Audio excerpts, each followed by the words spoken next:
What is up, Scream Team? Zack here, and with the official announcement that Scream 7 is being slated for a February 2026 release date, I figured this would be the perfect time to talk about what I would personally love to see happen with the new movie. If you're brand new to the channel, go ahead and hit that subscribe button, as I'll be doing a giveaway once we hit the 150,000 subscriber milestone, which will be in the form of this nifty Scream poster that has already been signed by many members of the cast that have appeared throughout the franchise. The poster also has plenty of room left over if you want to collect even more autographs in the future, so make sure to keep up with my videos if you want to find out how you can win this item. With that said, let's get to the list. So the first really big thing that I want to talk about is the opening scene, because I think that we need to get back to having some sort of spectacle. It just feels like the opening scene sort of culminates in this very cliched moment where Ghostface appears and then slashes the knife into the screen, kind of breaking the fourth wall. And I don't find that very interesting. Like, the first two movies were so much more inventive with this sort of way that they did it, because it wasn't so much about Ghostface, but rather the victim or the character in the scene. Scream 1 starts with Casey Becker. Like, the scene literally opens with her and it ends with her hanging from the tree. Scream 2, the last thing we see is her dying in front of the movie theater while everyone is kind of looking on. And you know, it really puts you in this character's perspective, and I guess things have gotten a little more commercialized with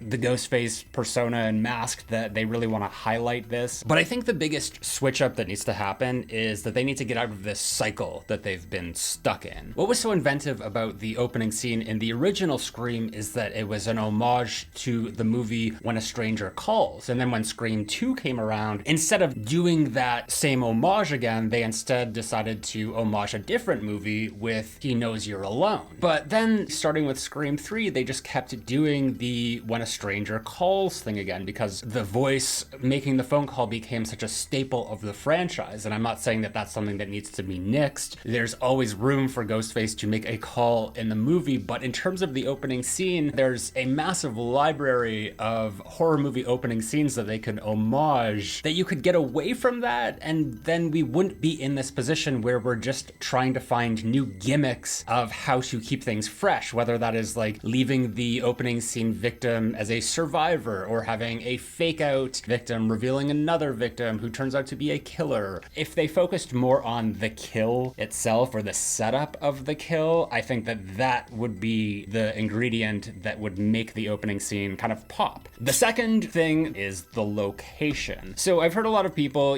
talk about like, where's the new Scream movie gonna take place? It feels like every new Scream movie needs to have something to set it apart from the others. And this is where I feel like things kind of get gimmicky. And that's how I felt with New York City and Scream 6, because these movies should be less about where it is set and more about how they're utilizing the setting. So Scream 2 being set in college and Scream 3 being set in Hollywood were very contextual with what the story was that was being told. There was intention for the characters to be in these locations, but Scream 6, like, that could have been set in any city. And even though they did a really good job of creating this subway system, there wasn't really anything inherently New York about the script. And again, they could go to another urban metropolis, but if there's no reason within the story for them to be there, I think that that's just kind of a distraction. I'm not saying that they need to go back to Woodsboro either, because Woodsboro's kind of been done to death. We've had it in Scream 1, 4, and 5. But I think that one of the reasons why Scream 1 is so memorable and works so well is because they shot this on location in Santa Rosa. The scope of the scenery, just like these sweeping hills in the background, and just this sense of isolation and being in the middle of nowhere, really kind of heightened the terror of that first movie. Whereas like Screams 4 and 5 feel very suburban. Things are shot very tightly and up close. You don't get that sense of this community in the middle of nowhere. An aspect of horror movies that I really love is the world in which which the movie exists in, because it kind of becomes a character in and of itself. And even though Scream is more or less supposed to be set in our world, there's still something to be said about Woodsboro in that first movie as a community. And I feel that even if Sidney might not go back to Woodsboro, because she said that she wouldn't, I think that there's still an opportunity to set it in a new isolated community where you do have these like farmhouses just in the middle of nowhere, just so you can recreate that tone that existed in the first movie. The third thing that I would like to see get some proper attention is the music. Now, it would be great if Marco Beltrami would return to score the movie, as his sound is synonymous with what Scream is, and this is nothing against Brian Tyler, who I think is a brilliant composer, but there's an inconsistency with his sound as he's basically just created a brand new score while using very little of the first four movies, which were scored by Marco. I think that the consistency of a horror movie score is very important, and that's why, you know, like the Halloween theme by John Carpenter, you just hear that sound and you know you're watching a Halloween movie. And there's something very specific about what Marco Beltrami does and the nuances of his music that just is missing from 5 and 6. So I don't know if Brian Tyler is coming back for 7, but considering that Kevin Williamson is now at the helm, I think that maybe bringing in some of the old crew to do the movie would be a great way to kind of get back to the roots of Scream. On top of that, we also have Neve Campbell coming back, and seeing as how Sidney's lament is such an important piece of music throughout the first 3 movies, we kind of need a hard-hitting evolution of that score just to kind of like create a musical through line from the last time we saw her in the center of the story. Number 4 is the characters. There's been kind of a downward spiral when it comes to characters, just like in terms of supporting characters mostly. It's kind of gotten worse and worse, where characters just feel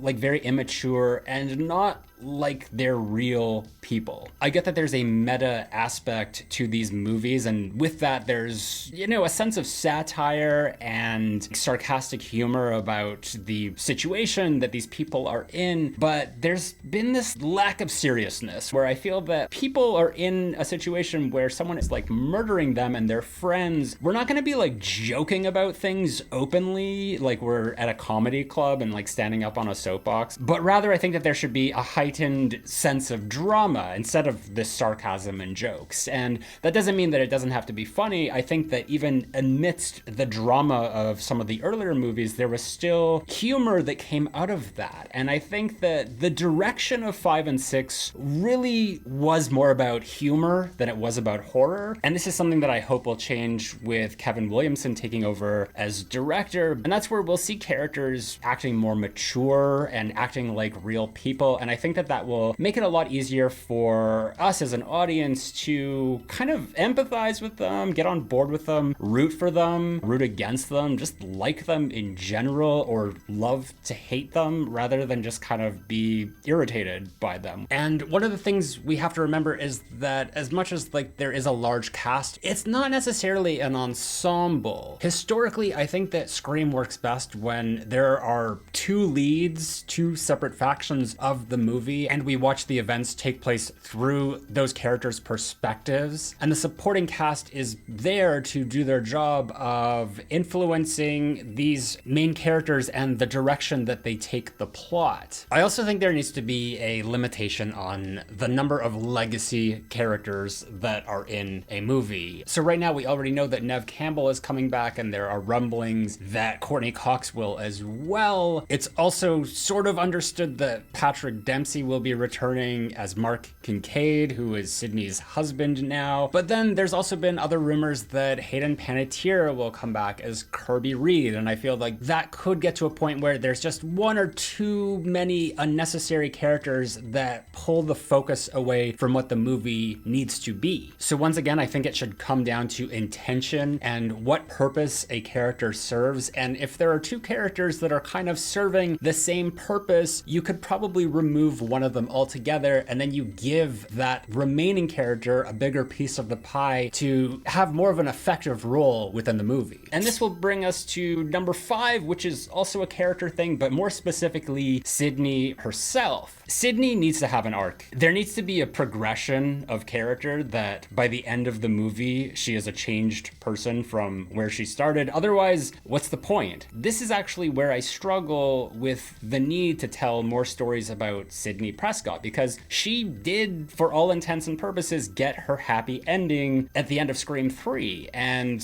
when you keep bringing characters like this back, you're running the risk of hitting that sequel fatigue, and just like, how are we able to create situations that are still fresh and, you know, she's able to evolve in a way that doesn't feel like we've already seen her do this, because you can't just have her come back and once again easily defeat the killers with barely a scratch, or faking out the audience to make us think that she dies, and even then to kill her off. If that's the other alternative, that would be such a slap in the face to the legacy that was created with this character as a survivor. So whatever the scenario is, this needs to be a challenge for her. She needs to be fighting an uphill battle. And I feel like they've already done a lot with her that I don't personally know what they could do with her, other than now she's a mother and she has children. So there really needs to be something creative in terms of how she's going to be immersed in the story. Otherwise, she's just kind of going to be in it and not really interacting with it, which is how I felt about her involvement in Scream 4. And that is a movie that from beginning to end, Sidney didn't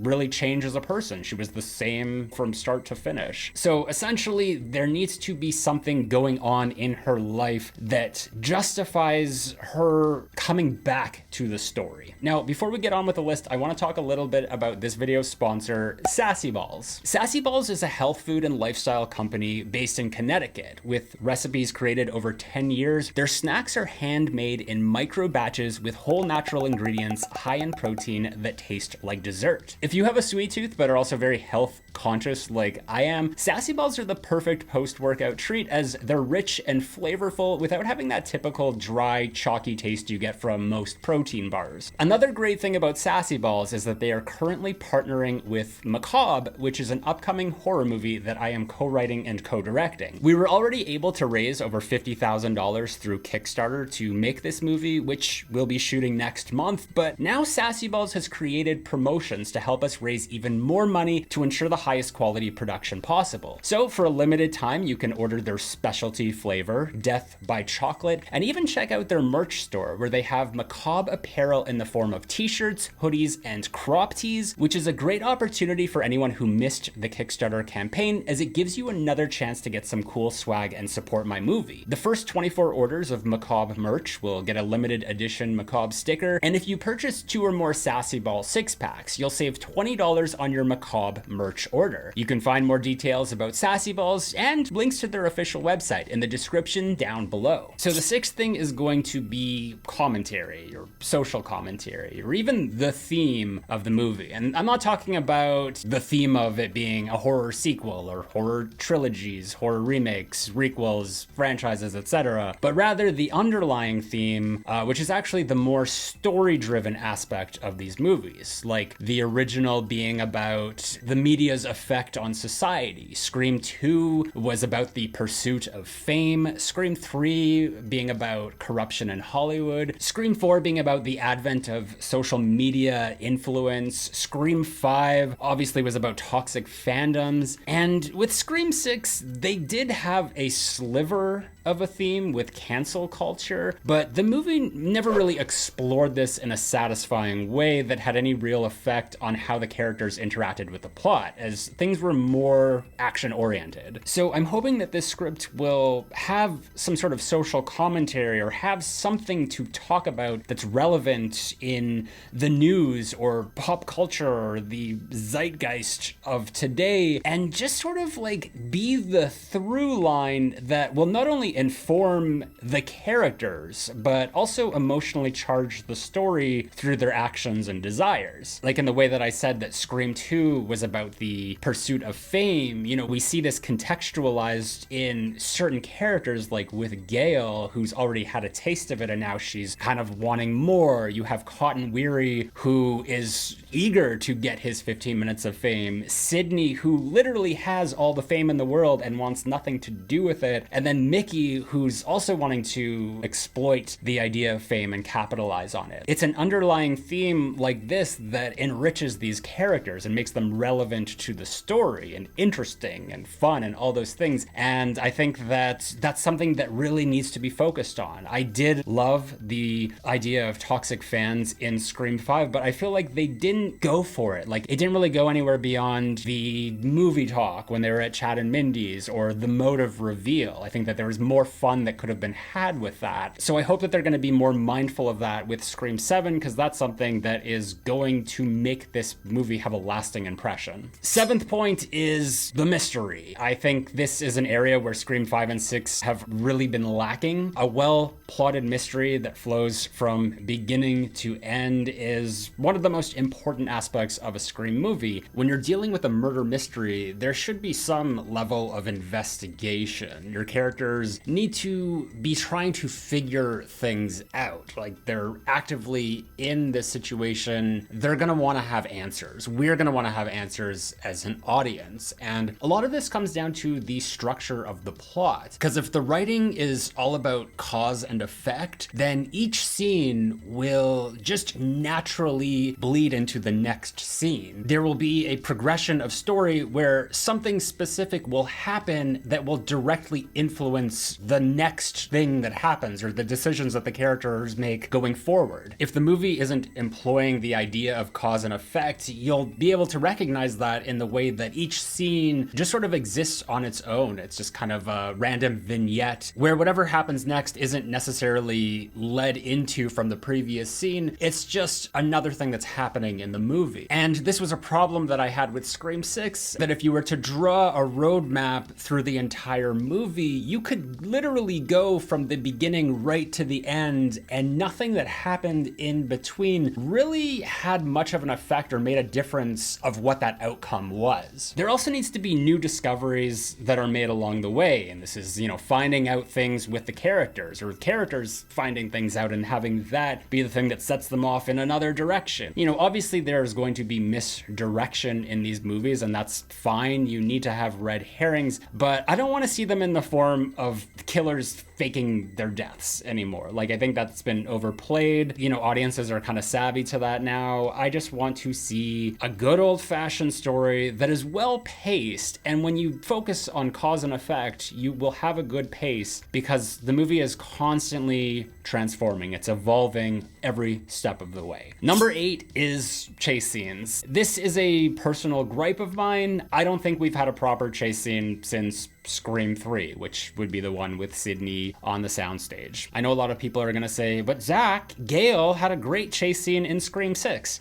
I didn't like it. Suspense is something that Wes Craven just understood so well. He would implement the proper nuances in the scene to create the right kind of buildup, whether this was exacerbating the height of Cece's fall by showing her run up every step of the Omega Beta Zeta house, or, having characters hiding from the killer in a way where the threat of being found enhances the element of danger. I didn't get that from Gale's chase scene in Scream 6. It felt very choreographed. It felt very on rails. And worst of all, it had a character who we already know is a smart lady make an incredibly stupid and unrealistic decision by leaving the safety of her locked room. I cannot stress enough how much this sucks the tension out of any scenario. In all fairness, this is the chasiest scene that we've gotten since Scream 3, because, in 4, we really just had that brief little thing of Jenny running up the stairs in the opening, and then Scream 5 was, I guess, sort of like the Chad fake-out kill. But even then, I feel like there was so much more that could have been done. You're in an apartment, there's stairs, there's heights. She runs out onto the terrace at one point. There could have been been the threat of falling over the edge of the building. There's so much that you could do to make this scarier, and none of that was really implemented there. So I really hope that Scream 7 doesn't just throw a chase scene in for the sake of having one, but that they actually take the time to develop this set piece in a way that will justify its existence in the film. Number 9 is the kills. Mostly, I don't want to see any more NPCs getting killed. It was such a waste. We have supporting characters in these movies for a reason, and we should feel the loss of these people when it happens. I think the kill should also be more about the inventiveness and the viscera rather than the brutality. I don't see Ghostface as this Terminator-esque killing machine that we kind of saw in Scream 6, of just sort of this like relentless killer who's just gonna stab and stab and stab you. There's more to Ghostface. There's a nuance to him. He's a specter that glides around stealthily, where the terror comes more from the guessing game of like, where's he gonna pop out of? So in my opinion, the kills should be more clever and resourceful and kind of having the build up to it. Again, this is like the chase scenes. It's all about the suspense. Now, when it comes to the killer getting killed, or killers, that's where I don't mind a little extremism. Amber and Richie's kills in Scream 5 were excellent and very well deserved, and some of my favorite from the entire franchise, but you can't overkill every character. There needs to be some restraint to it. So rather than being excessive and really violent, I'd like to see a little bit more creativity, and it doesn't necessarily mean like different implements. Ghostface typically uses his hunting knife, but you know, like there are certain things like, you know, Tatum in the garage in the first movie, or the police officer who got the pole through his head in Scream 2. Like there's so much more fun that could be had in these scenarios, and whether they're on purpose or by accident, I think that we need to shake things up a little, and we don't need to change the essence of what Ghostface is in order to do that. Now, the 10th and final thing, I hold the killers very near and dear to my heart. This is another area where I feel things have been lacking, and I think it's because the writing has relied more on the who than it has on the why. The motive, especially 7 movies into a franchise, needs to be surprising. There's only so many characters in these movies, so in the process of trying to guess who it's going to be, the audience has already likely played out any scenario in which person X turns out to be the killer, or a combination of person X and Y and Z. The real fun is guessing the why, and I feel that a lot of this movie's credibility is going to be riding on that, considering that Sidney has already run the gamut with the reasons why somebody could be coming after her and trying to kill her. I also don't think that there should ever be more than 2 killers. When you have 3 or more, you run the risk of stretching the characters a bit too thin. This was kind of a problem I had with Scream 6, is I don't think that any of the 3 Kirsch family members really got enough development, but I also think that 2 killers might be the magic number, because when you have 2, there's a great opportunity to create some interesting chemistry or a layer of betrayal, and that's where we get the iconic duo of Billy and Stu, and there was so much to play with that scenario alone. And this is kind of why I felt that the toxic fandom angle wasn't explored enough in Scream 5, because I think that there was some great opportunity for Amber and Richie to at least bicker or fight about their preferences within the Stab franchise. I do feel that they've used the multiple killers trope as an easy out for ruling out suspects, which at this point is kind of old hat to be using if they're trying to fool someone like Sidney, or even still us as an audience. I can't see anyone still falling for that. Like, one character dresses up like Ghostface and attacks the other one, so